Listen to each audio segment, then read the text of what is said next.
Welcome to Mr. Criminology, where we share for you to learn and succeed. In this video, we will be discussing Article 341 or White Slave Trade. Under Article 341, white slave trade is committed by any person who, in any manner or under any pretext, shall engage in the business or shall profit by prostitution or shall enlist the services of any other for the purpose of prostitution. Under Article 341, may tatlo itong pinaparusahan. First, engaging in the business of prostitution.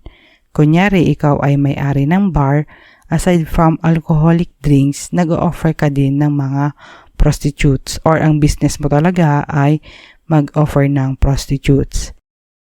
Second, profiting by prostitution. Dito kumikita ka sa pamamagitan ng mga prostitutes, so parang similar po sila sa nauna.